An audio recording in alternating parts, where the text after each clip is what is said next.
말순이 일제강점기 소녀의 여정, 제3편 후쿠오카의 일상, 그리고 새로운 사람들과의 만남. 여러분 안녕하세요. 말순이 일제강점기 시대 소녀의 여정, 제3편 후쿠오카에서의 일상을 전해드리겠습니다. 경남 하동에서 일본에 사는 고모네 집으로 온 말순이는 기대만큼 잘 지내고 있을까요? 지금부터 후쿠오카의 일상을 전해드릴게요.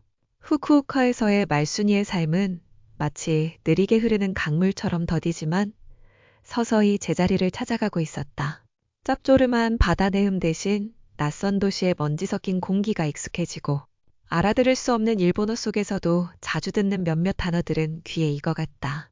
처음 느꼈던 낯섦과 두려움은 고모와 고모부의 따뜻한 보살핌 속에서 조금씩 희미해져 갔다. 고모는 정말 친엄마처럼 말순이를 살뜰히 챙겼다. 매일 아침 해가 뜨기도 전에 일어나 부엌에서 삐걱이는 소리를 낼 때면 고모는 말순이를 조용히 깨워 머리를 빗겨주고 단정하게 옷을 입혀주었다. 서툰 일본어로 말을 걸며 하루 일과를 물었고 말순이가 제대로 대답하지 못해도 괜찮다는 듯 환하게 웃어주었다. 고모부 역시 과묵한 성격이었지만 야채가게 일을 도울 때면 말없이 말순이의 손을 잡아주거나 다정한 눈빛으로 잘한다는 칭찬을 건네주곤 했다. 이 집에서 말순이는 태어나 처음으로 느껴보는 따뜻한 환대와 안정감을 맛보고 있었다. 마치 따뜻한 온천물에 몸을 담근 듯 얼어붙었던 마음이 스르르 녹아내리는 기분이었다. 고모부의 야채가게 바로 옆집에는 말순이와 비슷한 또래의 일본 아이가 살았다. 곱게 따은 머리에 단정한 교복을 입고 내일 아침 다녀오겠습니다 하고 외치며 학교에 가는 아이였다. 아이는 말순이와 오며 가며 마주칠 때면 호기심 어린 눈빛으로 말순이를 빤히 쳐다보곤 했다.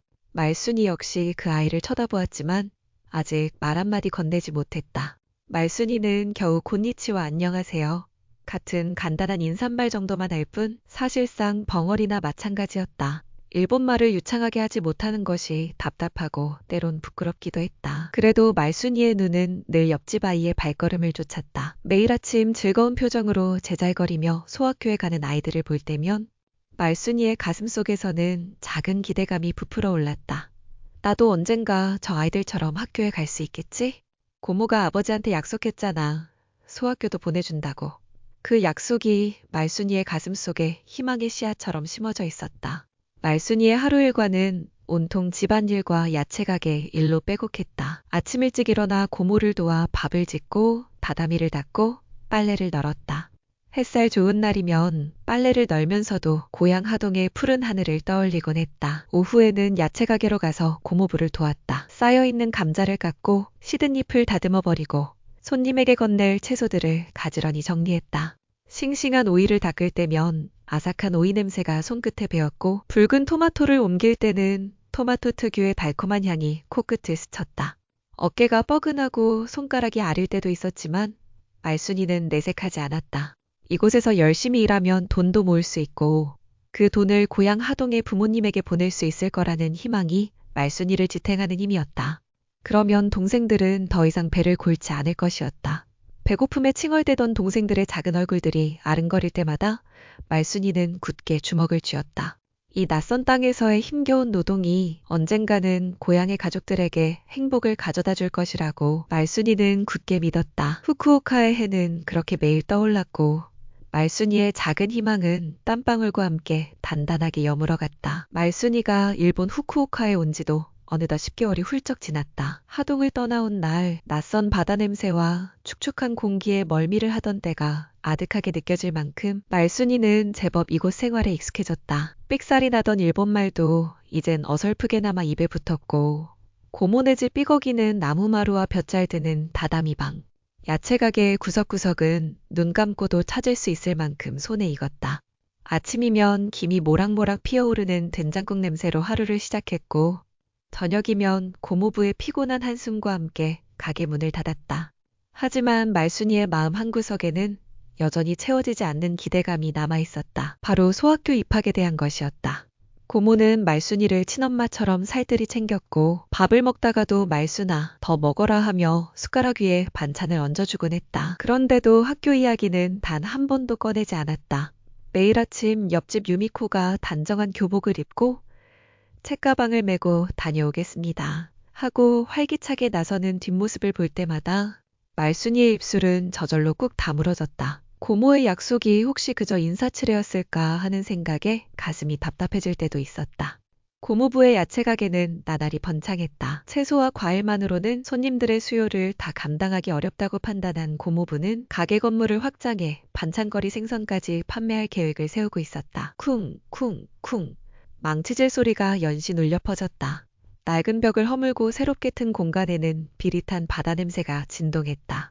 새롭게 들여올 생선들을 놓을 얼음 진열대를 만들고 물때 낀 벽을 깨끗이 닦아내는 고모부의 얼굴에는 활기가 넘쳤다. 말순이는 고모부의 일을 돕느라 더욱 바빠졌다. 큼직한 생선 상자를 나르고 억센 망치로 얼음을 깨서 진열대에 수북이 채우는 일은 야채를 다듬는 것과는 또 다른 힘겨운 노동이었다.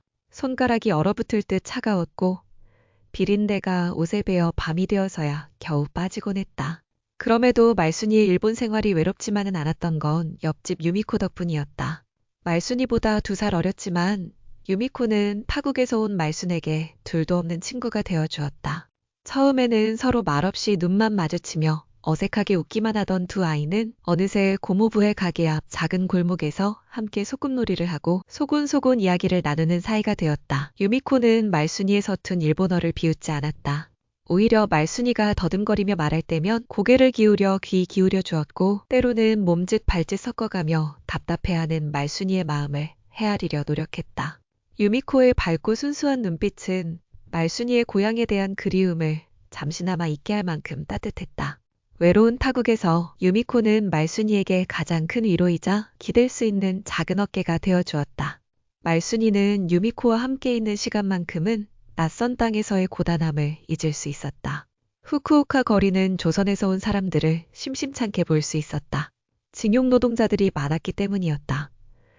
탄광이나 공장에서 일하다 돌아오는 길이었는지 그들의 얼굴에는 검은 그을음과 깊은 피로가 역력했다. 때로는 삼삼오오 무리지어 비틀거리며 걷기도 하고 때로는 홀로 힘없이 벽에 기대어 주저앉는 그들을 거리 곳곳에서 마주쳤다.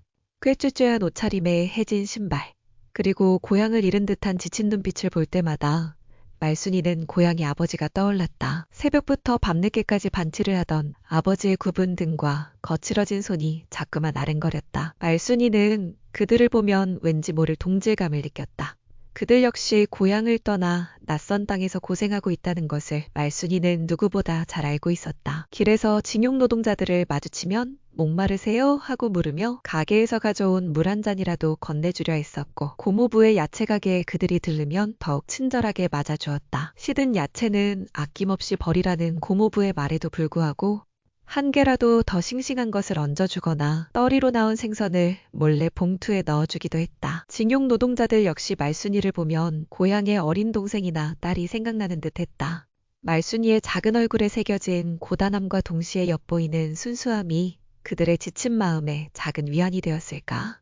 그들은 말순이를 귀여워해주고 고모부 가게를 더욱 자주 찾아주었다. 낯선 후쿠오카 땅에서 조선에서 온 이들과의 만남은 말순이에게 고향의 끈을 놓지 않게 해주는 작은 위로가 되었다. 그들의 눈빛 속에서 말순이는 자신의 그림자를 보았고 그 그림자 속에서 고향에 대한 그리움과 함께 살아갈 힘을 얻었다. 여러분, 여기까지가 3편 후쿠오카에서의 일상을 전해드렸습니다. 말순이의 소학교 입학에 대한 갈망은 어떻게 해소될까요? 확장된 야채 가게에서의 새로운 에피소드는 없을까요? 아니면 징용 노동자들과의 관계가 말순이의 삶에 더 큰 영향을 미치게 될까요? 다음 이야기에 그 내용을 전해드리겠습니다.